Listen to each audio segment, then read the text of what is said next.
આપણા જીવન પાથેના વિષયમાં ચાલો ને એકવાર સત્સંગમાં ડોક્યું કરીએ.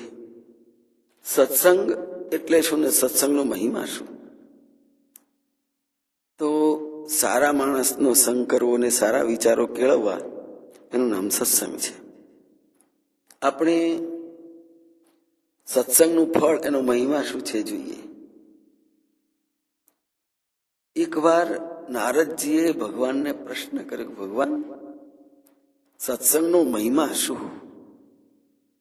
એટલે ભગવાનને એમ થયું કે આ નારદને કેવી રીતે સમજાવવા, પણ તરત જ એમણે પોતાના મનથી નિશ્ચય કર્યો અને કહ્યું, જો એક કામ કરવાનું છે.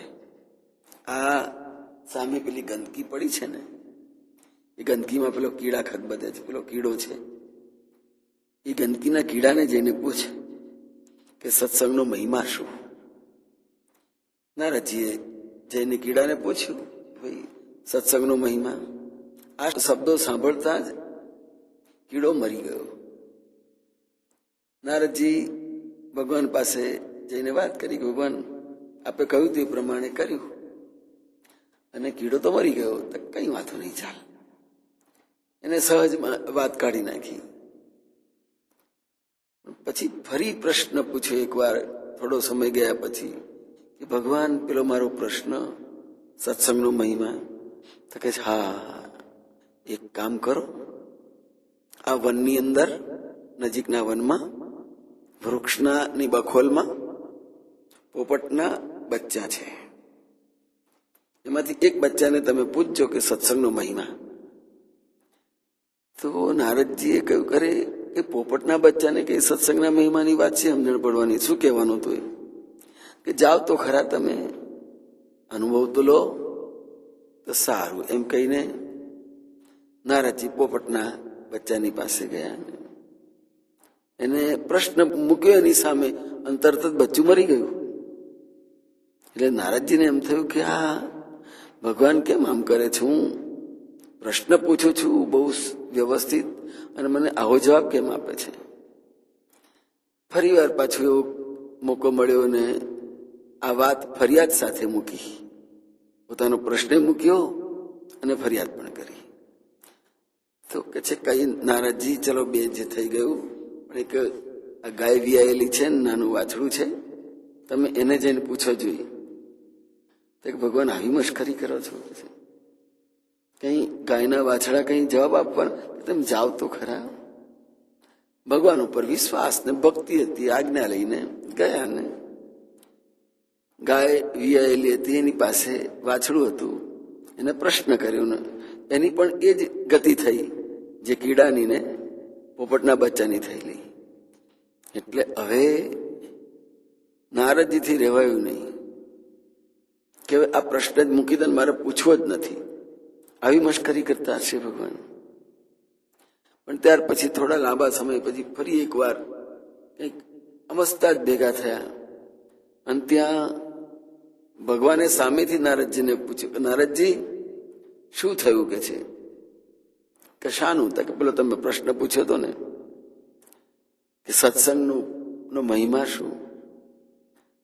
કે જવા દો વાત, તમે સામે ચાલીને છોકરા વાત ઉઘાડી. કે છે 3 વાર તો મારી મશ્કરી કરી તમે, મને સાચું તો કઈ બતાવ્યું નહીં. તો કે હવે તમને છેલ્લી વાર ત્યાં આગળ તમને ચોક્કસ તમારું જે આ પ્રશ્ન છે એનો ઉકેલ તમને ચોક્કસ મળી જશે અને તમારી જિજ્ઞાસા પૂર્ણ થશે. જરૂર ત્યાં જજો. સમય થઈ ગયેલો લાંબો, એટલે કે છે કે આ અમુક રાજા છે, રાજાને ત્યાં એને ત્યાં રાજકુંવરનો જન્મ થયો છે, નાનો છે જુદો અને ઘૂંટણીએ ચાલતો થયો છે, તમે એને જઈને પૂછો આ પ્રશ્ન. એટલે નારદજી તો ખીજાય કે ઓહો, અત્યાર સુધી તો બધું ચાલે એવું હતું, પણ રાજાને ત્યાં અને રાજાના કુંવર આ 3ની જે ગતિ થઈ પ્રશ્ન પૂછતા, એમાં જો રાજાનો રાજકુમાર મરી ગયો તો મને તો જીવતો બહાર નીકળવા દેશે? બસ આવું ને આવું જ પ્રશ્નનો જવાબ આપો છો. કે નારદ આ વખતે જાઓ, ચોક્કસ તમને તમારી સમસ્યાનું સમાધાન મળી જશે. તમારી જિજ્ઞાસા જરૂર અહીંયા પૂરી થઈ જશે. ભગવાનના ની વાત ઉપર વિશ્વાસ રાખીને નારદજી ગયા.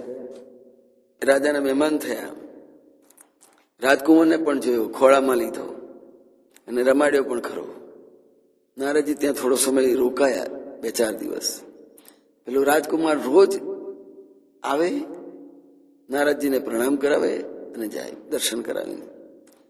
મનમાં ઈચ્છા થાય, ગળા સુધી પ્રશ્ન આવે, પણ એમ થાય કે કદાચ આ પ્રશ્ન પૂછીશ ને પેલા 3ની માફક જો રાજકુમાર મરી ગયો તો મારા ભોગ લાગ્યા. પણ એક દિવસ એવું થયું કે બાળ રાજકુમાર ઘૂંટણીએ ચાલતો ચાલતો નારદજી પાસે એકલો પહોંચી ગયો. નારદજી એને હાથમાં લઈને જોયું, આજુબાજુ કોઈ નથી, કોઈ દેખાતું નથી. એટલે બરાબર લાગ જોઈને પ્રશ્ન પૂછ્યો, બહુ હળવાશથી, છતાંય થોડા ગભરાતા, અરે રાજકુમાર, સત્સંગનો મહિમા તને ખબર છે? એટલે રાજકુમારને ભગવાને શક્તિ આપીને બોલ્યો, અરે નારદજી, તમે તો આટલા મોટા ઋષિ સંત છો અને સત્સંગનો મહિમા મને પૂછો છો? આપ જાતે જ સત્સંગનો મહિમા છો ને. જુઓ ને, આપના સત્સંગથી હું ક્યાં હતો અને ક્યાં પહોંચ્યો. એક ગંદકીનો સડેલી ગંધાતી ગંદકીનો કાદવનો કીડો હતો, ત્યાં તમે મને દર્શન આપ્યા. પોપટના બચ્ચાનો થયું ત્યાં મને દર્શન આપ્યા. ગાયના વાછડા આગળ મને દર્શન આપ્યા અને એનાથી મારી મુક્તિ થઈ, મને સત્સંગનો મહિમા મળ્યો. અને આજે આ 4થી વખતમાં હું એ પુણ્યથી, તમારા સત્સંગ દર્શન માત્રથી હું રાજકુમાર થયો છું. આજે હવે તો આપને ખ્યાલ આવી ગયો છે. નારદજી પ્રસન્ન થયા. ભગવાનનો ગૂઢ રહસ્ય એ તો સમજનાર જ સમજી શકે. નારદજીને આ ચારેય પ્રસંગની વાત ગળે ઉતરી કે કોઈ પણ જીવ સાધુ સંત કે ઋષિની સમીપમાં જાય, સાનિધ્યમાં, એના દર્શન માત્રથી પણ એને સત્સંગનું ફળ મળે છે. તો આવા ભાવોથી આપણે પણ સત્સંગના મહિમાને સમજીએ.